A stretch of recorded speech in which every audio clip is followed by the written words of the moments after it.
All right, so I'm going to jump into it now. So some of the topics I'm going to talk about today are kind of the highlights of what it's like to teach in Korea. What are some of the main highlights that we have teachers repeatedly talk about that they enjoy and that are major values for them.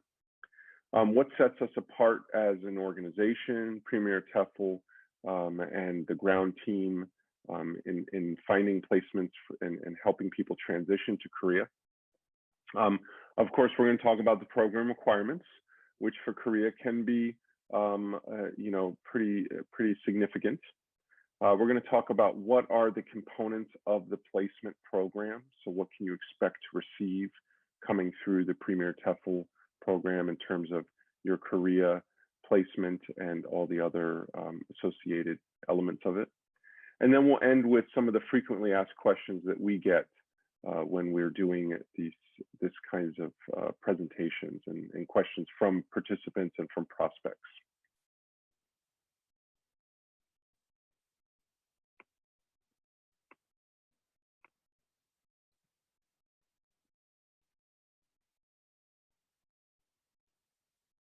Oops, sorry.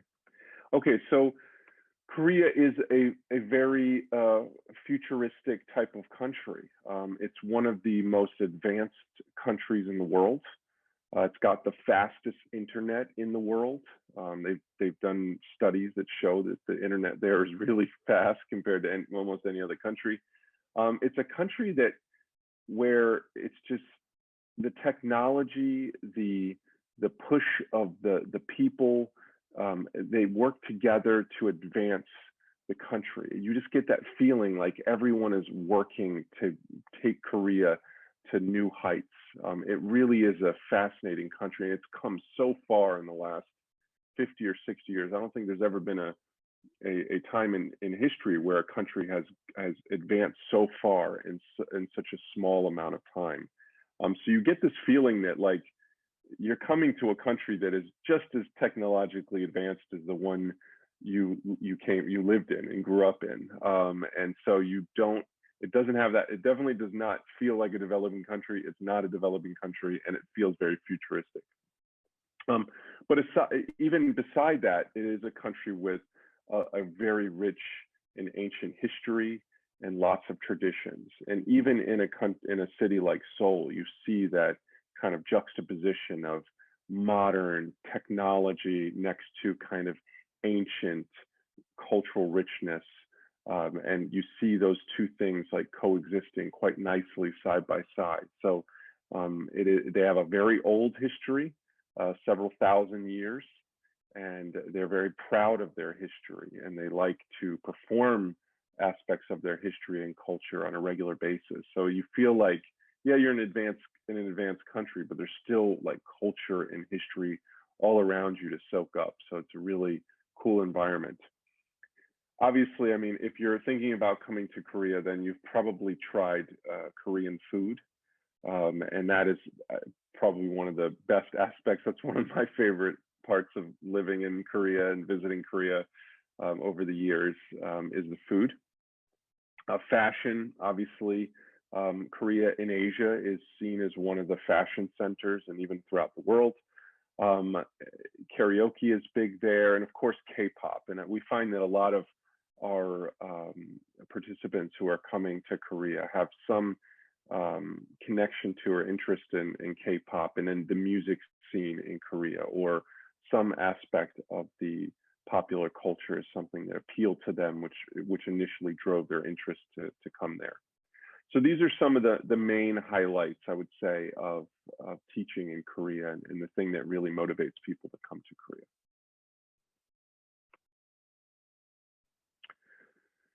Some of the off the beaten track aspects of Korea, there's K-pop museums, and that's, like, as I mentioned, a big part of the culture there, and it's a big part of the interest that a lot of expats have coming over. There's also lots of museums in general, history museums, amusement parks. Skiing is a big thing in Korea, so it's quite inexpensive to ski in the country. If you're into like the natural environment, like wilderness, actually beautiful, very mountainous country. So lots of beautiful mountains, lots of great hiking, and just a natural scenery.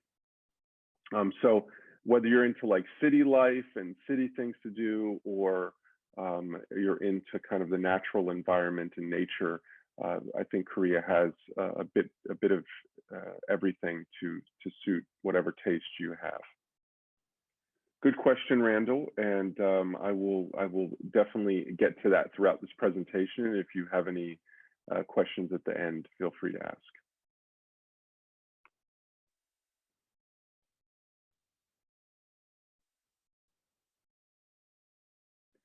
So in terms of what sets our program apart, which Randall is a very prescient question,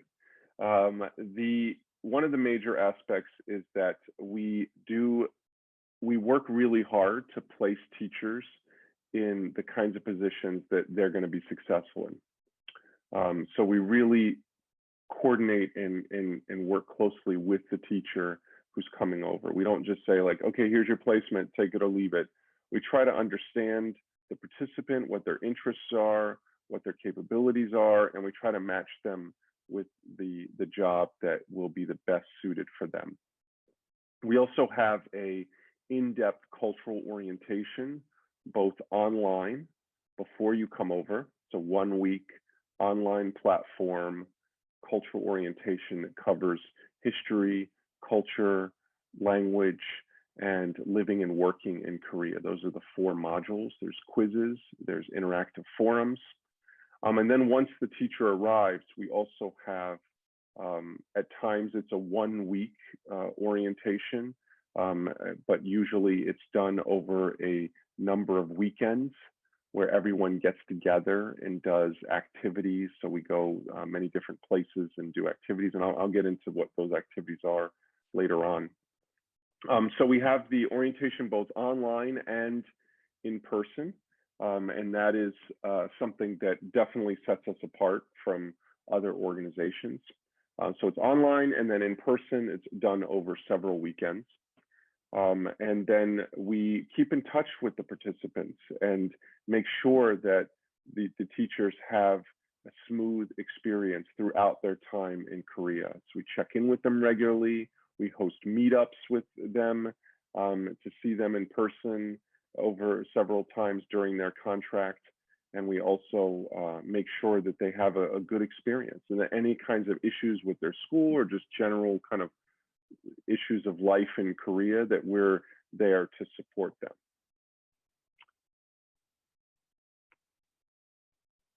One other thing I want to mention also is that we have a network there. You know, we have hundreds and hundreds of teachers that we place about 200 teachers a year in Korea. And so we have a network, a peer network, as well as an alumni network that helps keep all of our teachers connected to each other. We find that when teachers go over individually, they tend to be kind of anonymous. Like they don't have a group to go over with. They kind of come over in 1s and 2s, and they don't really make connections with other expats. And that can lead to loneliness and the feeling of isolation. So we really take great pains to make sure that everyone's part of a group and they go over and are connected to a group of peers, so that that peer group can both give them support and also help introduce them and take them places where there's, you know, and help them get acclimated to their new environment without just kind of being thrown in the deep end. So I think that peer network and alumni network is something that is really important for Korea. And I feel like a lot of individual schools and other programs don't really focus as much on that. So let's talk about requirements. A bachelor's degree is a requirement. So in order to teach in South Korea, you need to have a bachelor's degree. There's nothing else works. It has to be a bachelor's degree. Even if you have a letter from your university and it's like, I'm going to get my degree, here's a letter that says I graduated. Unfortunately, that's not enough. You need to have a bachelor's degree. We like teachers to be open to being placed all throughout Korea. So coming in with an open mind is really important. Obviously, people can have preferences, and we want to know what those preferences are, and we will ask you about those preferences, but we just can't guarantee we can place you exactly where you want to be, because we aren't the ones who actually hire you, and we send your profile out to the schools, and we have to get schools interested, and they may not be exactly where you want to be. But we know, having done this over 10 years, that no matter where you go in Korea, you're going to have an awesome experience. You're going to have a great cultural experience. You're going to have a great life experience there. We're confident in that. And so we just like teachers to have a bit of an open mind coming over. Good physical and mental health is important. There is a physical conducted once you arrive in Korea, and that physical includes a medical check. And they check for things like communicable diseases. If you're taking medication for mental health reasons or physical health reasons, some of the medical check actually checks any kinds of prescription drugs that you might be on for specific ailments, or whether they're health related or mental health related. So they do a pretty thorough medical check. So we would be needing to screen people to make sure that they'd be successful in passing that check. A clean criminal background check is a must. Even things as small as misdemeanors can have an impact on eligibility for the program. And these are things that are kind of factors of the government, not of the school. So the government says you need to pass the medical check. The government says you need to have a clean criminal background check. So if you do not have a clean criminal background check, then this might not be the right program for you. In terms of age requirements, 35 is kind of the upper limit age requirement for the program. However, on a case-to-case basis, we can potentially bring over people older than 35, but that is dictated by the government as well as by the schools. So we're looking for that like 25 to 35 year age range, but on a case-by-case basis, we can accept people that are older than 35. In terms of the eligibility by nationality, it is pretty strict in that regard. So you must be a citizen or a passport holder, which is citizen, of one of 7 countries: the United States, the United Kingdom, Canada, Ireland, South Africa, the UK, and Australia, New Zealand. So yeah, so I think it's 7, but I think I might have repeated one. So Australia, New Zealand, UK, US, Canada, Ireland, and South Africa. So if you're not a citizen, passport holder of one of those countries, unfortunately, you would not be eligible for the South Korea program. You also have to have a very clear native accent. So this can be a sticky point for South Korean schools. So we want to make sure that you have a good, clear, native English speaking accent to ensure that you get through the interview process. No visible tattoos in South Korea. They're quite strict about that. So if you have tattoos on your hands or on your neck, that can be a challenge. Obviously, the neck, I would say, is a no-go. But on the hands, maybe there's a way around that with like flesh-colored gloves. But it is a red flag for us because they're quite strict about that. East Asia, they're very strict about tattoos for work purposes.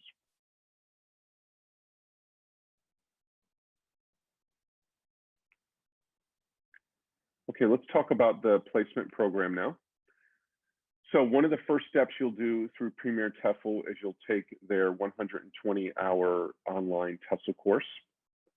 Once you have completed that, or when you're in the process of completing it, we will have an initial call with you And in that call, we're going to go through everything related to the program. We're going to tell you about the schools. We're going to tell you about the options. We're going to tell you about the visa and document process, because it can be, it's a lengthy process to do, but we're going to walk through everything with you. We're going to keep you on track. We're going to help you verify that you got the correct documents. We're going to tell you how to mail them. We're going to kind of hold your hand through the entire process, because it can be a bit complex to do. So that's what we're here for, and we have a lot of experience with that. So we're going to guide you through that process, keep you on track. Once you have a lot of your documents already completed, we're going to start working with our school network to find you a good placement. Then we're going to set up interviews with you in the school. We're going to help facilitate those interviews. In fact, in some cases, we may even do a mock interview with you beforehand to make sure that you are as successful as you can be in the actual interview, which will come later on. Then we're going to, once the school has accepted you and you've accepted the placement, we're going to help you through the actual visa application process. Then we're going to enter you into your online portion of your orientation course, the 1 week one. You're going to take that with your peers. It's not a self-paced thing. It's an actual course where you're interacting with others who are also going over to Korea around the same time as you. So not only do you get to take the course, but you get to interact and meet others who are also coming over to Korea. Then once you arrive, we pick you up from the airport. We take you to your accommodation, which is going to be the accommodation you're going to be in for your entire time in Korea. And we help you get settled in. And then we work with the school and also check in on you on a regular basis to make sure that you're acclimating and that any kinds of questions or concerns are quickly addressed. Then, of course, once you're in the country, we will host our in-person orientation component, which, as I mentioned before, goes over several weekends.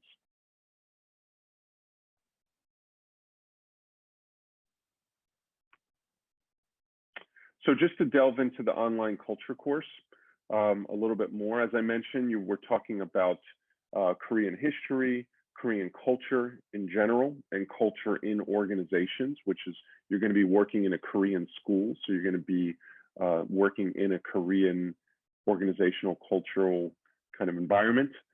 We talk about living and working in Korea. So everything you need to know about interacting with people in general, people in the workplace, and then Korean language.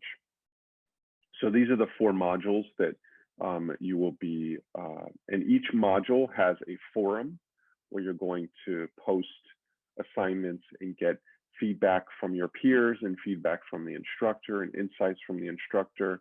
And you'll take quizzes at the end of each forum, and then you'll get a certificate and a grade at the end. So this is to make sure that when you get to Korea, you hit the ground running and you know enough to acclimate into the culture and be successful.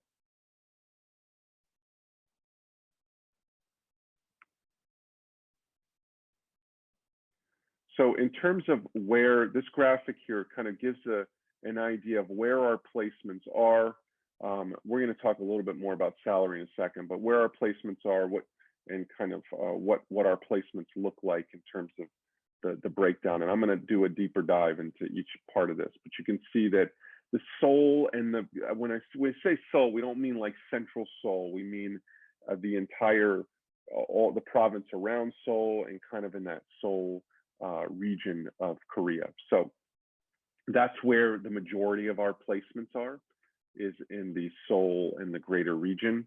Incheon is kind of a satellite city, a major city that looks kind of like it's part of Seoul. It's kind of connected to Seoul. That's probably our second biggest placement area. And then more southward, like Busan, Daegu, Daejeon, those are areas where we also place a decent number of teachers as well. So this is kind of gives you a look. You can see the salary, accommodation. I'm going to talk about each one of these components in deeper detail in the subsequent slides. But School breakdown, private schools are about 80% of our placements, and public schools are around 20%. Over time, the number of public school positions has diminished and the number of private school positions has increased, not just within our organization, but within Korea in general. We've seen private school positions increase significantly and public school positions tend to reduce every year. So let's do a deeper dive into some of these components here.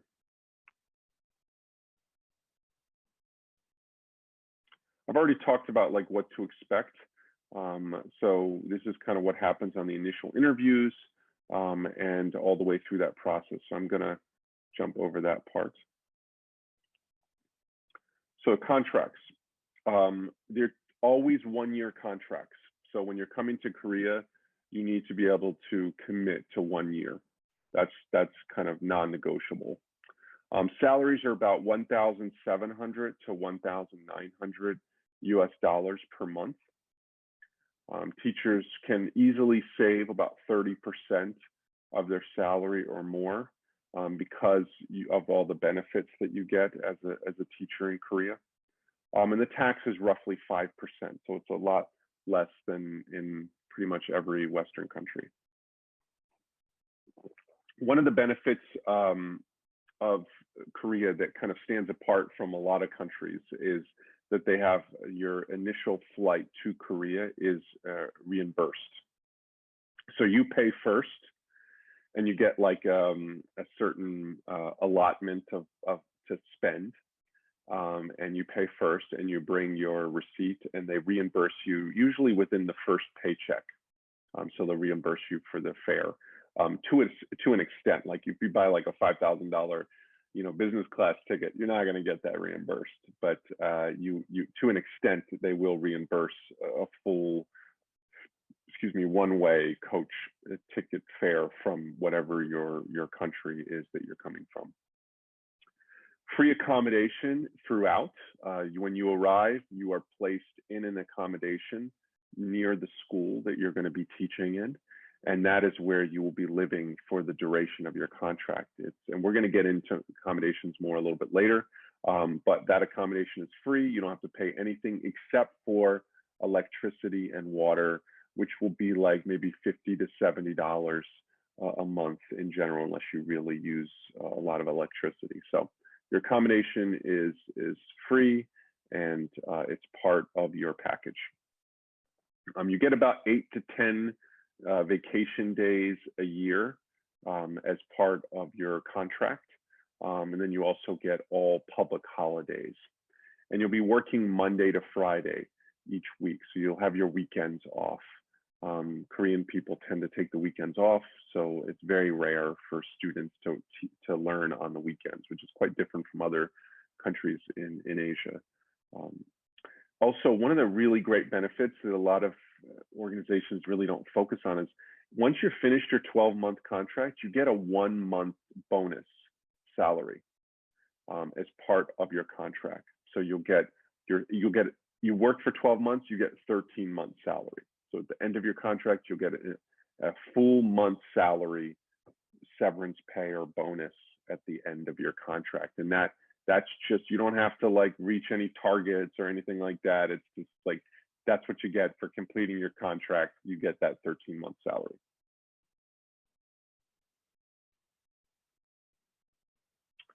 Hi, Addie. I don't think so. I think if you work abroad, this is a question about taxation.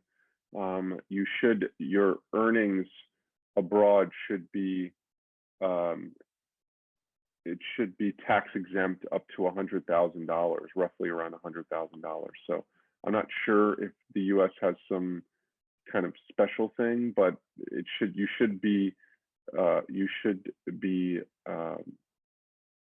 not be taxed on your foreign earnings up to $100,000 as an American citizen. Anything over 100,000 then gets you into taxable foreign income.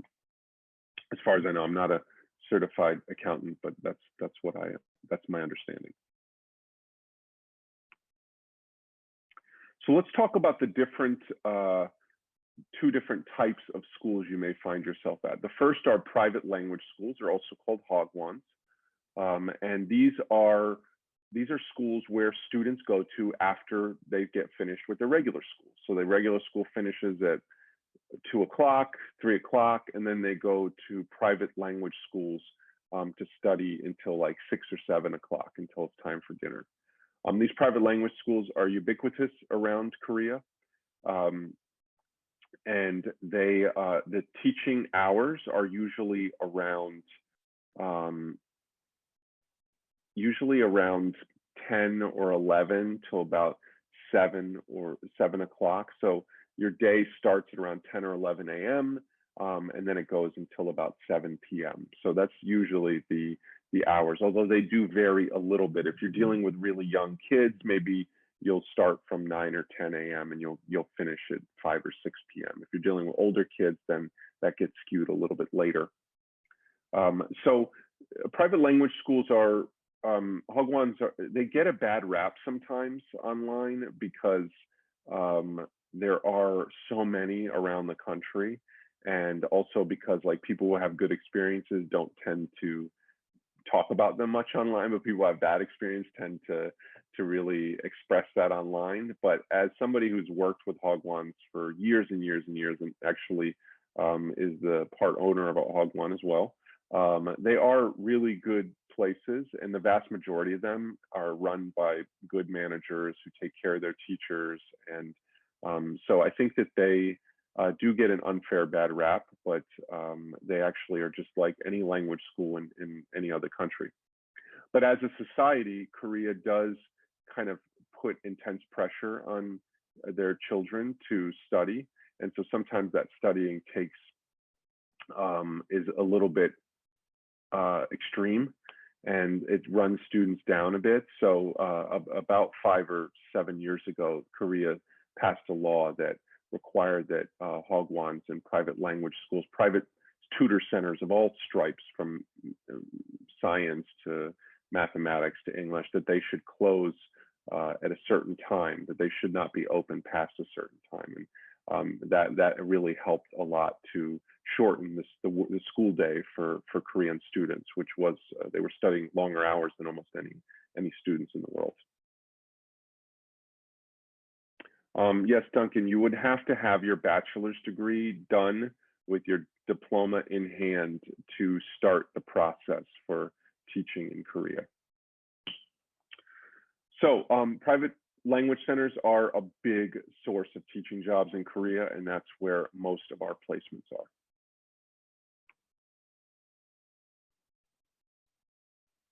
And also, when you're teaching in the private language centers, most of the kids that you're teaching are kindergarten and elementary school. That's what most of the private language centers focus on, is that age bracket.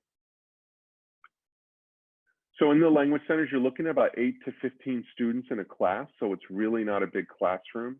The classrooms have a lot of technology resources, lots of materials and supporting material. You're teaching around 30 hours a week. So you have like anywhere from 25 to 30 teaching hours a week.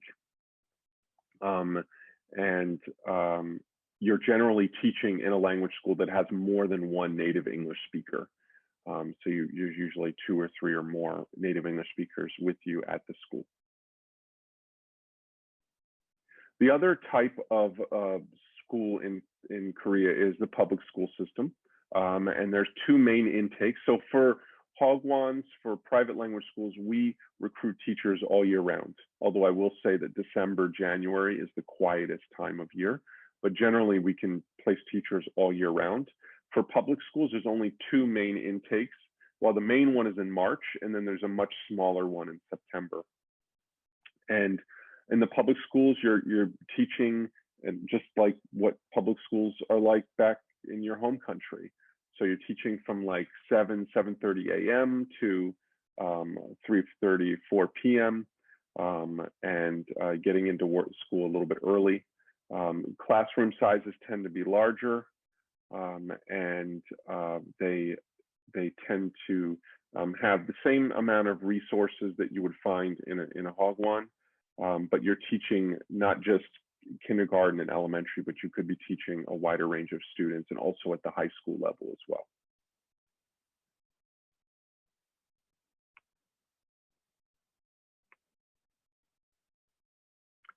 Also, one of the differences between the private language schools or Hagwons and the public is that in the public schools, you typically have a South Korean co-teacher in the classroom with you at all times. So also at the public school level, it's pretty much routine that you would have a little bit more lesson planning responsibilities, whereas in the private Hagwons, private language schools, there's minimal lesson planning. There is some, but not as much because they're using different types of programs and they're using lesson plans that have already been developed. But at the public schools, you may teach less hours, but you've got a lot more prep time. Also at the public schools, they tend to be in smaller town areas sometimes, and you tend to be the only native English speaker at the school.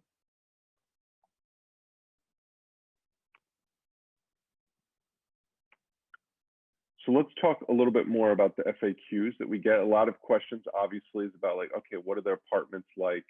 What can I expect in that? So the vast majority of our teachers have a one-room studio type of apartment. So you're living in your own apartment. It's in a modern building. Here's some pictures of apartments and what they look like. They're quite small, but they've got everything you need. You've got like the kitchen area. You've got a desk. You've got a small bed.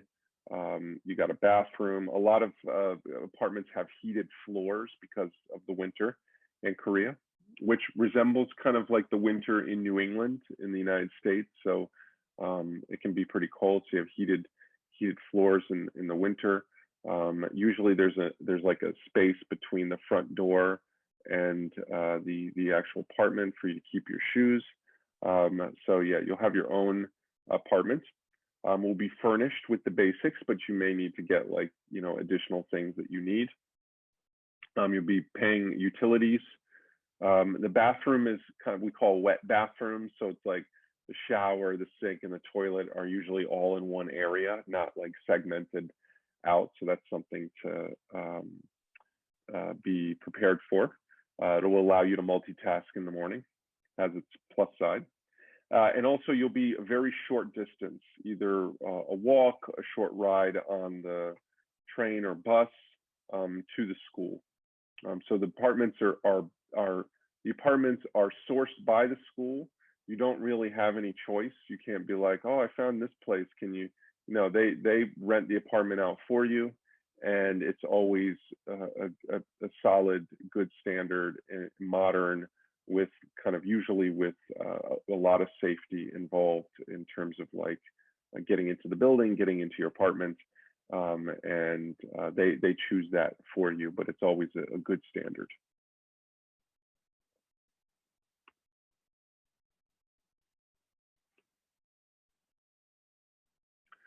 One of the things that we do is when you come over as a group, we will add you to our Facebook group, our closed Facebook group, which is filled with teachers who are also coming over to Korea or who are in Korea, so that you can connect with them, ask questions.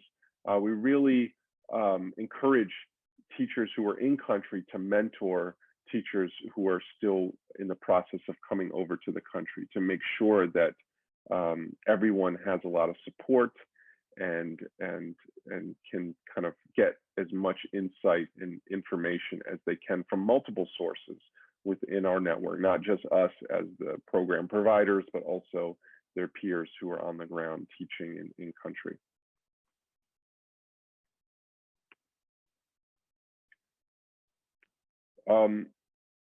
These are just some feedback from people, some kudos that people have given over the years that talk about the way we run the organization. We try to run it like a family in terms of like our participants are part of our family. And so we do a lot of activities together, like cooking classes and other things during the orientation. We go on excursions together to the Grand Palace and to some of the different markets and stuff like that to try to bond together. And so that's something that we really take seriously, as well as staff support. You know, I mean, Korea can be a challenging place to acclimate to, and the culture is very, very different from a Western culture. So we know that like we have to be there to support our teachers because they need to understand the culture, and they need some guidance in kind of understanding the work culture and what's expected, because it's a big transition, it's a big adjustment, and we understand that, and that's why we really focus on being there for people to help guide them through that. And that doesn't end the first week after you get here. That's an ongoing process of cultural adaptation that can take years. So we know we need to be there to help them through that process, and be there for them at any stage, not just the first week, but throughout their time in Korea.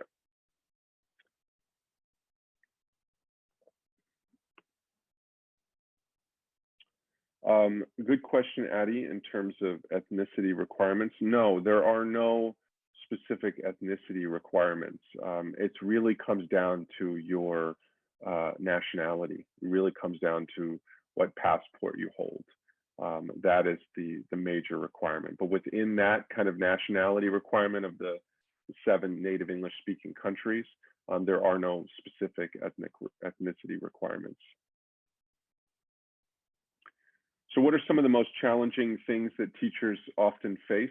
And this kind of builds on what I just mentioned, getting used to a new job. You know, it's a lot to learn, especially since the vast majority of our teachers haven't been teachers before. And that's not something to like be like, oh my God, I'm going to be the one person who hasn't taught before. No, if you haven't taught before, you're like the 95% of people who come through the program. And so our program is designed to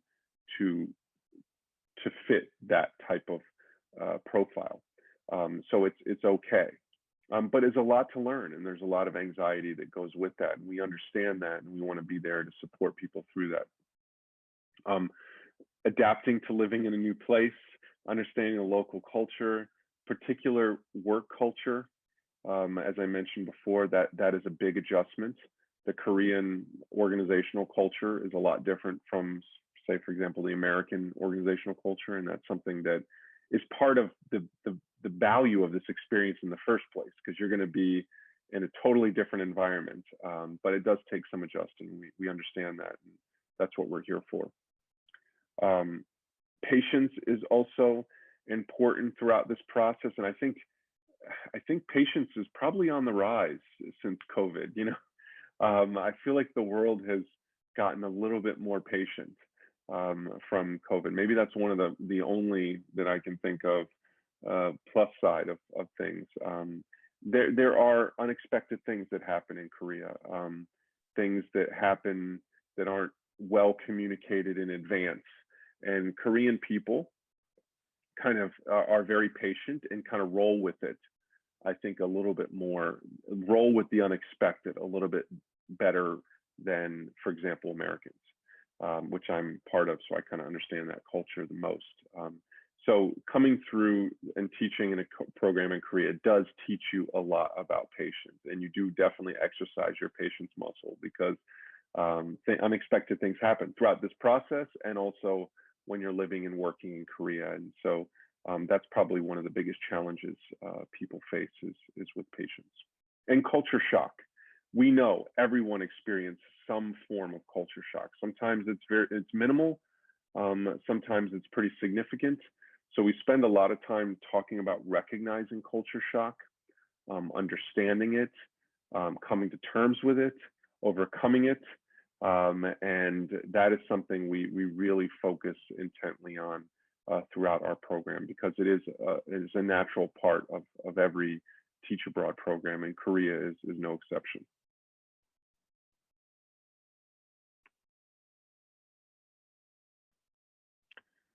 Randall had a question about time left on your passport. I would say probably at least, I would say no less than 2 years would be ideal, honestly. I would say if you have less than 2 years, you may want to consider renewing your passport. There is not a requirement to have a COVID vaccine before you go to Korea at this time. It would not disqualify you at this time from coming to Korea. However, they may require you to get a COVID vaccine once you're in Korea.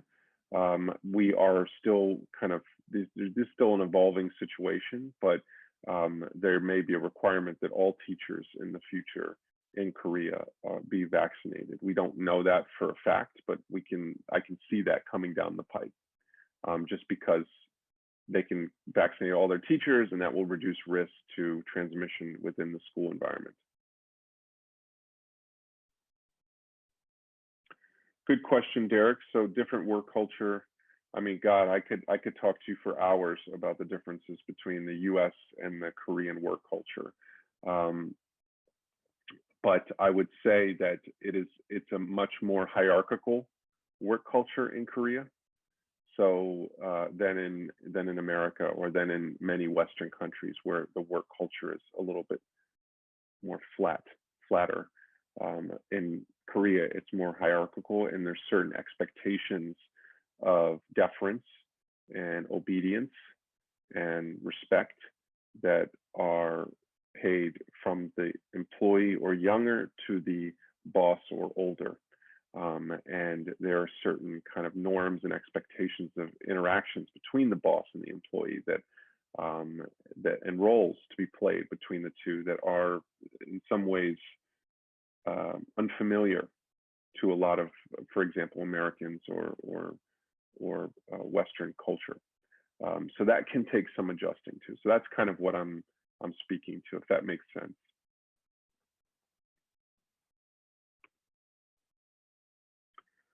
So why not just go solo on your own? Why not just call up one of these hogwons and just try to go directly with them? It is an option. It is a cheaper option. But I want to speak to you very seriously about why not do that? Why is it a much better option to go through an organization like Premier TEFL and our ground partnership?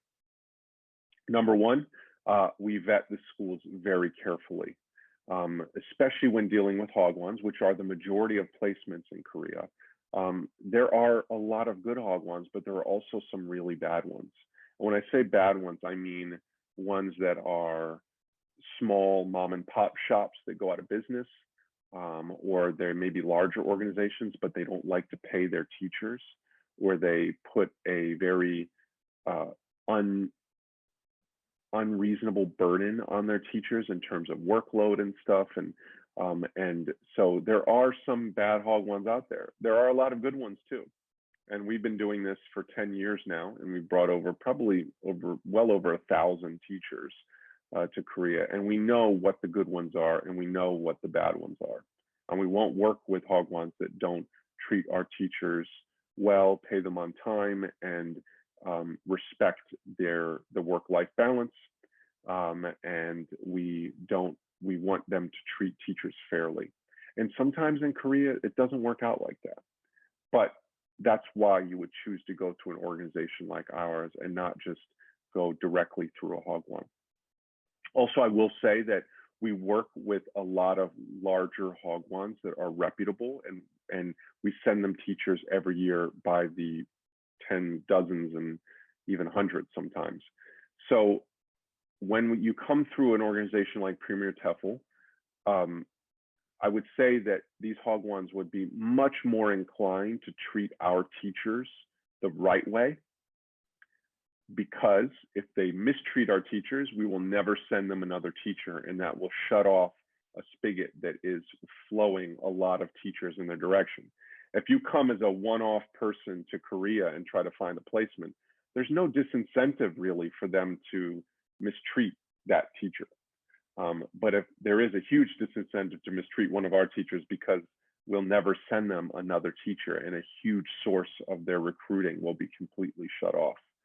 So there's incentives and disincentives, and they have a very big incentive to treat our teachers well and to be fair and to treat them with the respect that they should deserve. And so that's something that comes with having a lot of leverage, which we do in Korea with schools. Obviously, we provide a lot of logistics support. We're on the ground in Korea. We have an office. We actually have a school there as well. We have lots of staff. So when you come, you're not alone in Korea with no one having your back. You have an organization behind you to have your back throughout the process.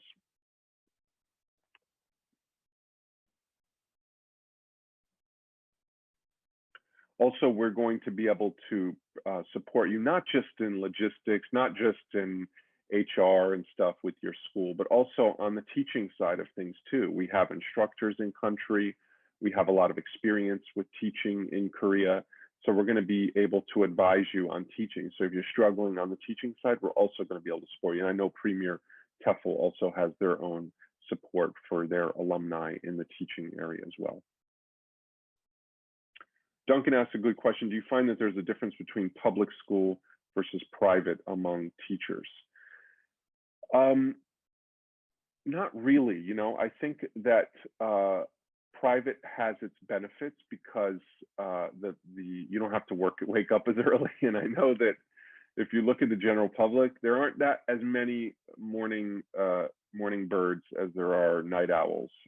Most people are not the type of people that want to wake up really early in the morning. So the Hagwon's later in the day schedule really attracts people to the Hagwon's.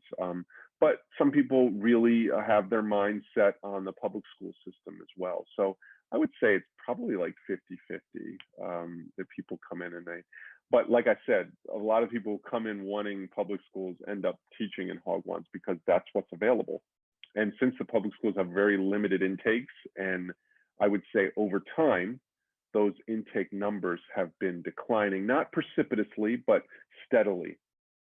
And Hagwon positions have filled the gap that majority of people are actually teaching in, like a vast majority are actually teaching in Hagwon. So, but I wouldn't say there's a specific preference either way.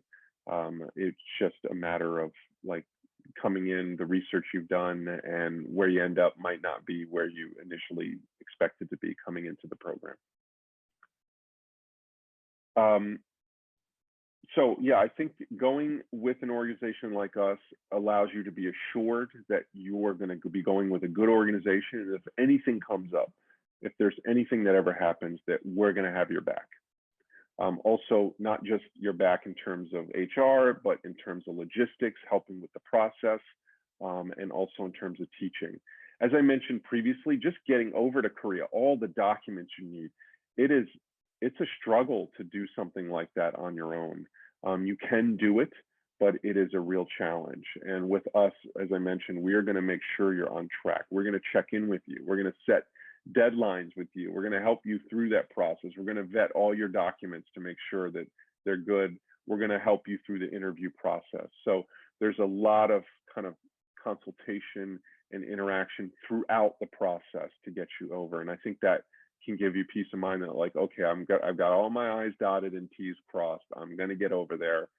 There's no way this is going to go off the rails. I've got a good organization to help guide me through that process. Michael, that's a good question, and I will defer that to the people at the salespeople at Premier TEFL, and they can go through that with you. But I'm sure they've got your question, and we'll address that directly with you.